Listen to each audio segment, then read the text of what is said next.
Rádio Rio de Janeiro passa a apresentar o programa Estudo das Obras de André Luiz. Vamos refletir sobre o livro Os Mensageiros. Produção e apresentação, Marco Antônio e Tereza Cristina. Olá, caros ouvintes da Rádio Rio de Janeiro. Estamos começando mais um programa do Estudo das Obras de André Luiz. Atualmente estamos estudando o livro Os Mensageiros, que foi psicografado por Francisco Cândido Xavier pelo espírito de André Luiz. Amigos ouvintes da emissora da Fraternidade, Rádio Rio de Janeiro, novamente aqui estamos para darmos continuidade ao estudo da obra Os Mensageiros. Nós, no programa passado, comentamos sobre a continuidade da palestra do Telésforo, né? E ele dizendo que a sede da proteção indevida e os seguidores da ociosidade, né? Pessoas que não gostam muito de trabalhar, de mandar os outros fazerem, mas fazer mesmo nada, a ignorância e a maldade, e se entrega às manifestações inferiores de magia negra. Sobre essa questão de magia negra, falamos dessa questão, a Tereza leu o exemplo no livro Libertação, capítulo que eu esqueci que ela leu. 11, E citamos também a Revista Espírita de 1863, em que Allan Kardec desaconselha várias situações que podem acontecer na casa espírita, inclusive essa questão de magia negra e outras coisas, né? Situações. Falamos sobre isso e mais adiante ele comentava porque o motivo disso tudo é que a gente não tem sabido, né, defender o nosso sagrado depósito, porque a gente se esquece, quando encarnado, que o Espiritismo é revelação divina, que a finalidade é renovação fundamental nossa, né? Falamos sobre isso, sobre a necessidade do autoconhecimento, revelação fundamental nossa, né? E lembrando, quando ele fala aqui, por termos esquecido em nossos labores carnais, quer dizer, por que ele está repetindo isso? Porque quando encarnado, a gente esquece o que a gente estudou e prometeu quando a gente estava no plano espiritual. É muito disso que acontece conosco. E dizendo, finalizando, que a gente ainda não estamos fazendo adequadamente a construção do reino de Deus dentro de nós. É o que Jesus fala, que o reino de Deus, o reino dos céus está dentro de nós, né? Paraíso, a Terra vai se transformar num planeta regenerado à medida que os seus habitantes que vão ficar aqui estejam regenerados, né? O que faz uma casa limpa, arrumada, seja ela pobre ou uma mansão, ou a mansarda, é quem mora nela. Você pode estar numa mansão e ela está toda bagunçada porque você não zela por ela. Então é a transformação íntima nossa. E vamos continuar agora do parágrafo 13. Ele continua: contudo, não abandonemos nossos deveres a meio da tarefa. Voltemos ao campo retificando as semeaduras. O Ministério da Comunicação vem incentivando esse movimento renovador. Então, só dar uma paradinha aqui, porque ele fala para a gente não abandonar os nossos deveres a meio da tarefa. Então, essa questão do dever. O que é o dever? Então, o dever, Allan Kardec fala, uma mensagem de Lázaro, que ele coloca no Evangelho segundo o Espiritismo, no capítulo 17, Sede Perfeitos. E no item 7 é exatamente o dever. Na instrução dos espíritos, no caso aqui o espírito Lázaro. O que é o dever? Quando o Telésforo fala aqui, para a gente não abandonar os nossos deveres. Porque se o Telésforo está pedindo para a gente não abandonar o dever ao meio da tarefa, que é porque a gente faz, não é? Se ele já está pedindo uma coisa que a gente não faz, é porque a gente abandona no meio da tarefa. Que é exatamente, gente, antes da gente ler o que está no Evangelho, segundo o Espiritismo, é exatamente o que vai tratar os mensageiros aqui no início da obra, da história. São os médios falidos, vamos dizer assim, porque abandonam o dever ao meio da tarefa. Mas a gente tem que transportar o erro deles para nós. Porque eles vão falar das promessas que fizeram, do preparo, e chega aqui e não faz. É exatamente o que acontece com todos nós. Abandonamos o dever no meio da tarefa. E o que é o dever? Então, no item 7 do capítulo 17 do Evangelho segundo o Espiritismo, o Espírito diz assim: o dever é a obrigação moral da criatura para consigo mesma primeiro, e em seguida para com os outros. Então ele está dizendo que amar é o que Jesus recomenda. Amar ao próximo como a si mesmo e a Deus sobre todas as coisas. Porque tem que amar a si para amar o próximo e amar a Deus. Como é que eu vou amar alguém que eu não vejo se eu não amo a quem eu vejo? Né? E se eu não amo a mim mesmo? Que é o que o Espírito está dizendo assim. Ele continua. O dever é a lei da vida. Então, se é lei, é uma ordem. É lei, tem que cumprir. É que a gente não cumpre, né? A gente é desobediente. Com ele deparamos nas mais ínfimas particularidades, como nos atos mais elevados. Então, são aquelas situações do dia a dia. É o dever para comigo mesmo, de eu aceitar as críticas, as reclamações, de eu aceitar as ponderações e não me entusiasmar com os elogios. Exemplos. Então, são questões de deveres. A gente sempre lembra da história lá do Raul Teixeira, o médium aqui de Niterói, do Rio de Janeiro, e ele, quando iniciou o seu ciclo de palestras, né, sua missão da divulgação da doutrina, ele recebia muitos elogios. Palestras do Raul eram sensacionais. E aí ele começava dos elogios a ponto das pessoas, né, jogarem os lenços e tal. Oh, meu Deus, aquele entusiasmo nosso desequilibrado, característica nossa. E aí ele ficava incomodado e o Espírito falava com ele: meu filho, quando te elogiarem, você passa um DOC, porque naquela época não tinha Pix, passa um DOC para Jesus. Mas quando te criticarem, você mata no peito, que aí é real, geralmente é certo. E o Espírito continua aqui. Com ele deparamos nas mais ínfimas particularidades, como nos atos mais elevados. Quero aqui falar apenas do dever moral e não do dever que as profissões impõem. Então ele vai falar, vai relatar, é muito interessante, é o item 7 do capítulo 17, a questão do dever moral. Aí o Telésforo continua. Necessitamos de servidores de boa vontade, leais ao espírito da fé. Tereza, quer comentar alguma coisa? O espírito da fé é a confiança, né? Porque a gente já tem entendido que a fé não é crença, não é você ter uma religião. Você ter fé é você confiar em Deus. Você confiar em Jesus e tentar, de alguma maneira, vivenciar os ensinamentos. Então, ele está dizendo que precisa-se, né, para esse refazer das tarefas, é preciso boa vontade e leais ao espírito de fé. Quer dizer, você voltar ao mundo corpóreo com mais confiança em Deus, com mais confiança em Jesus, tentando, como ele já tem dito anteriormente, construir o reino de Deus em você mesmo. Tentar primeiro aplicar tudo que você falar para os outros, tentar aplicar em você. E se você não consegue, você entender que não deve criticar ninguém. Já que você não consegue, então por que você está o tempo todo criticando os outros, né? Isso muito mais para os doutrinadores, mas para o médium também. Então eu entendo que leal ao espírito da fé é reencarnar com uma maior confiança em Deus e em Jesus, né? E aliado a isso que ele falou dos servidores, que precisa, sempre é assim, os servidores de boa vontade. Por que Jesus, porque quando ele fala necessitamos, é Jesus necessitando. Por que Jesus necessita dos espíritos de boa vontade? Porque Jesus quer o nosso progresso. Por isso que ele necessita, para o trabalho do bem, espíritos de boa vontade, que estejam lá de boa vontade, interessados em aprender. Agora, a boa vontade, ela inclui o conhecimento daquilo que você está fazendo, saber como você está fazendo, para fazer do jeito certo, não é? Para fazer do jeito correto. E como é que a gente sabe o jeito correto? Lendo o que os espíritos dizem para nós através das obras sérias.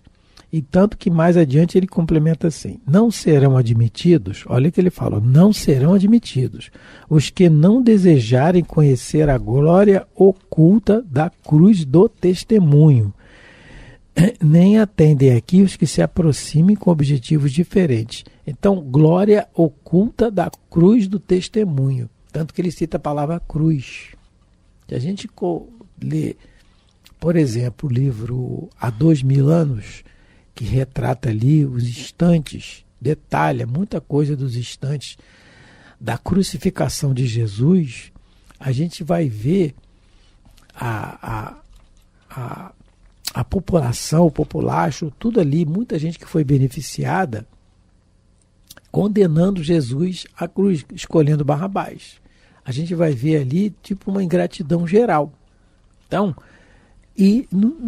olhando aquela cena, você se reportando na cena, e os livros psicografados pelo Chico, os romances, são tão fiéis à verdade que você vê, parece que você está vendo a cena. Então, você se retratando naqueles dias ali do Gólgota, naquele dia, você vai olhar, mas, poxa, ele está derrotado. Muita gente, e alguns de nós que poderíamos estar lá, ou espíritos estavam presenciando aquilo, a gente imagina a multidão de espíritos presenciando, deviam estar pensando a mesma coisa. Ele está derrotado. O que adiantou? Tudo isso que ele fez aqui, todas essas demonstrações, os ensinamentos, que nunca falou como ele, nunca ninguém tinha falado como ele falou, os ditos milagres, o que adiantou? Se o próprio povo escolheu um ladrão, um malfeitor em vez dele, e ele está sendo crucificado, condenado por nada. Então, parece que ele estava derrotado, mas não estava. A gente sabe que não estava. Tanto que ele fala aqui a glória oculta, porque a glória ainda estava oculta, da cruz do testemunho, não é? Isso. E na questão só um pouquinho. Na questão do testemunho, no livro Caminho, Verdade e Vida, de Emmanuel, o capítulo 71, ele fala exatamente isso, do testemunho. Tanto que ele cita o Evangelho de Lucas, capítulo 21, versículo 13, em que Jesus fala: e vos acontecerá isso para testemunho. E o Emmanuel vem relatando que o Evangelho oferece várias situações na questão do testemunho, né? Ele fala assim: como invocar o Salvador para a continuidade de fantasias? Quando chamamos para o Cristo, é para que aprendamos a executar o trabalho em favor da esfera maior, sem olvidarmos, quer dizer, sem esquecermos que o serviço começa em nós mesmos, sempre relatando que o serviço começa em nós mesmos. E ele finaliza assim: existem muitos homens de valor cultural que se constituíram em mentores dos que desejam mentirosos regalos no plano físico, né? No Evangelho, porém, não acontece assim. Quando o mestre convida alguém ao seu trabalho, não é para que chore em desalento ou repouse em satisfação ociosa. Se o Senhor te chamou, não te esqueças de que já te considera digno de testemunhar. Se o Senhor te chamou, quer dizer, se a gente lê a mensagem de Jesus e a entende, já é o chamamento. E aí começam os testemunhos. Por quê? Os testemunhos é o que ele está dizendo aqui, a glória oculta. Muitas vezes a pessoa não vê o sofrimento que está dentro da outra, mas ele está testemunhando ali para ele mesmo. É passar pela prova resignadamente, né? Que é a demonstração maior do que Jesus, que é o que Jesus fez. Quem tiver interesse, no livro Emmanuel, no capítulo 11, esse livro foi psicografado por Francisco Cândido Xavier. No capítulo 11 existem mensagem aos médiuns, e aí tem vigiar para vencer, quem são os médiuns na generalidade, a oportunidade do sofrimento, necessidade de exemplificação. É muito interessante o problema da mistificação e apelo aos médiuns. Eu vou ler só um trechinho, mas seria muito interessante que todos pudessem ler esse capítulo, que o Emmanuel vai colocar claramente quem é o médium, qual é a tarefa dele e quais são os louros que ele receberá se bem cumprir. Então ele começa assim: venho exortar a quantos se entregaram na terra à missão da mediunidade, afirmando-lhes que, ainda em vossa época, esse posto é o da renúncia, da abnegação e dos sacrifícios espontâneos. Por quê? Por que ele coloca aqui na nossa época? Porque no futuro, essa prática de intercâmbio com o mundo espiritual será generalizada. A dona Maria João de Deus, ela conta para o Chico no livro Cartas de uma Morta, que em Saturno ou em Júpiter, ou nos dois, todos os encarnados se comunicam o tempo todo com os desencarnados. Então, por isso que ele coloca assim, que ainda em vossa época, que é a época que o planeta ainda é considerado de prova e expiações, o posto de médium é o da renúncia, da abnegação e dos sacrifícios espontâneos. É como o Telésforo está dizendo, que o médium, né, tem que ter a boa vontade e só vai ser admitido aquele que entender que vai passar por sacrifícios, vai ter que renunciar a muita coisa, né? E aí ele fala também da questão dos objetivos diferentes. E aí, nesse capítulo, o Emmanuel também diz que... Ele fala assim... deixa eu ver aqui, onde é que eu... foi aqui. Os médios são espíritos quase sempre que tombaram dos cumes sociais pelos abusos do poder, da autoridade, da fortuna, da inteligência e que regressam ao orbe terráqueo para se sacrificarem em favor do grande número de almas que desviaram das sendas luminosas da fé, da caridade e da virtude. São almas arrependidas que procuram arrebanhar todas as felicidades que perderam, reorganizando com sacrifícios. Então, por isso que o Telésforo está colocando que a mediunidade, por enquanto na Terra, ele vai exigir muita renúncia e muito sacrifício, porque todo médium na Terra, né, no estágio evolutivo que a gente se encontra, são espíritos muito endividados, como ele coloca aqui, que caíram, não é? Que tombaram dos cumes sociais pelo abuso do poder, da autoridade, da fortuna e da inteligência.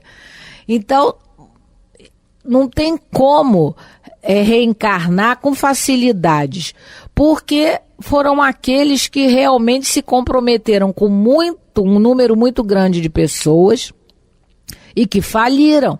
Então ele já está avisando, como é que vocês vão querer facilidades se o passado de vocês é muito comprometedor? Por isso que ele coloca aqui. Então, quem não está disposto à cruz do testemunho e também quer levar vantagem em cima da mediunidade, é melhor escolher outra tarefa na Terra, né? É melhor vir de outro jeito. Quando a Teresa fala vantagem, que ela está repetindo ali o que os espíritos estão dizendo, no livro Emmanuel, excelente livro, gente, excelente, fininho, mas é muito bom. E ela está dizendo que quando levar vantagem, não é só questão a gente pensar logo em dinheiro, em recompensa, em presente. Isso claro, é o ápice do erro, isso está errado. Mas às vezes até reconhecimento. Então, a gente tem que treinar isso, é muito difícil, porque o egoísmo e o orgulho são os grandes males nossos. E às vezes a pessoa, o médium, pode até alguém tem o direito de duvidar da mediunidade dele. É um direito que a pessoa tem. Nós duvidamos tantos séculos de Jesus, né? E aí? Mas ele é Jesus. Mas ele é o exemplo, ele é o modelo. Modelo para nós. Porque uma vez teve uma situação, uma companheira nossa, ela desencarnou, ela está no meu pensamento aqui, se ela estiver ouvindo, sabe que eu gosto muito dela, sempre gostei, gosto muito dela.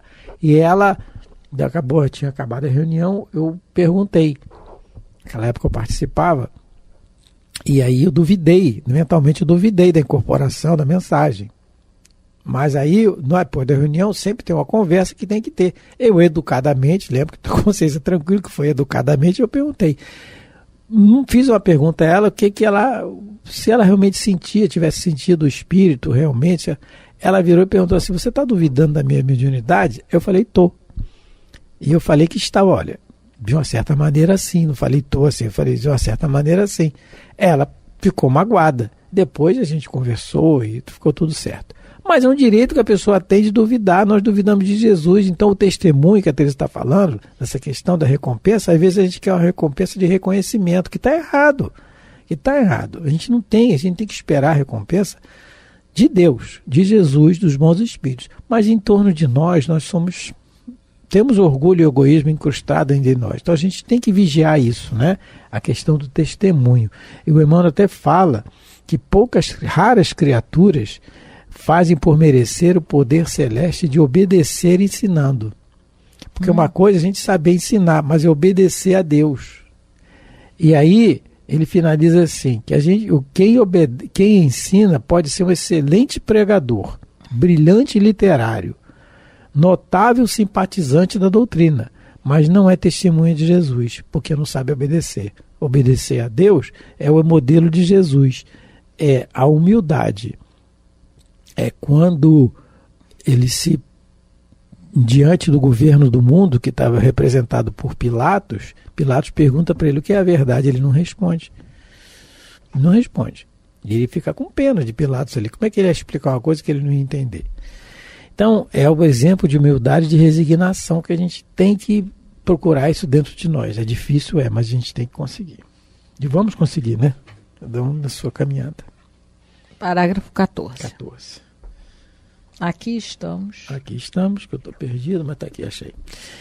Aqui estamos todos companheiros da comunicação, endividados com o mundo, mas esperançosos do êxito em nossa tarefa permanente. Então ele diz assim, que a gente, todos endividados com o mundo. Então não é só os companheiros da comunicação, não. Tá lembrando que essa palestra é para todos nós. Claro que ele está no setor de trabalho dele, né? Mas o ensinamento dele é para todos nós. Então somos todos endividados com o mundo, no sentido de que o mal que nós já fizemos ao planeta e a nós mesmos, né? No sentido das falências nossas nas nossas reencarnações, mas esperançosos de êxito. E essa questão da esperança é fundamental, porque o Espiritismo ele vem nos dizer da questão da esperança, porque ele se baseia fundamentalmente nas reencarnações. Então nós sempre vamos ter novas oportunidades do recomeço. E essa oportunidade do recomeço naturalmente dá uma esperança em todos nós. É a oportunidade que Deus está dando. Meu filho, você errou, mas vamos prosseguir. Você vai conseguir, você tem que pensar que você vai conseguir da próxima vez. E aí são essas esperanças, essas oportunidades que nos dão sempre a esperança. Então a esperança, ela está ligada fundamentalmente à oportunidade que Deus nos dá do recomeço através da reencarnação. Se não tivesse reencarnação, como é que seria o mundo? Que injustiça seria? Tanta gente malfeitor que numa encarnação virou um benfeitor. O grande exemplo disso a gente tem em Paulo de Tarso. O Saulo que se transformou no Paulo, não é? Numa mesma existência ali. O grande exemplo disso que a gente vê os detalhes no livro Paulo e Estevão. Então essa questão da esperança, né, que a gente coloca sempre no Espiritismo. E na pergunta número 171 do Livro dos Espíritos, que não vai dar tempo, que a gente vai ler no próximo programa, a gente vai falar sobre a esperança. Tá certo. Vamos terminar o nosso programa agradecendo a todos, desejando que Deus, Jesus e os bons espíritos possam continuar amparando a todos nós hoje e sempre. Muito obrigado pela atenção, pelo carinho. Fiquem com Deus. Você ouviu pela Rádio Rio de Janeiro o programa Estudo das Obras de André Luiz, com o livro Os Mensageiros. Produção e apresentação Marco Antônio e Tereza Cristina.